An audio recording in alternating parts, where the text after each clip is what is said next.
கடந்த காலத்தின் கவலைகளிலே மூழ்கி மணியை, நாளை, வாரத்தை, மாதங்களை, வருடங்களை, சில நேரங்களில் தசாப்தங்களை இழக்கின்ற அந்த வேலையையோ, இது தேவையில்லாத வேலை.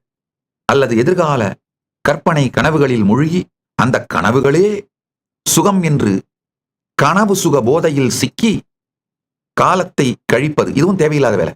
இந்த ரெண்டையும் செய்யாம விட்ட உடனேயே செய்ய வேண்டியவைகளை, சரியானவைகளை தொடர்ந்து செய்ததனால், பரமசிவ பரம்பொருளின் பேரருளால், அவர் இந்த ஞானத்தை சிறுவயதிலேயே எனக்கு கொடுத்தமையினால், பரமசிவ பரம்பொருளின் பேரருளும் என் குரு பரம்பரையின் ஆசியும் அவர்கள் அளித்த வாழ்க்கை முறையும் இந்த சத்தியங்களை சிறுவயதிலேயே எனக்கு புரிய வைத்து வெளிப்படுத்தியதனால்தான் வெறும் 48 ஆண்டுகளுக்குள் பரமசிவ பரம்பொருள் இந்த வெளிப்பாட்டிலே இத்துணை பெரிய திருப்பணிகளை செய்து முடித்திருக்கின்றார்.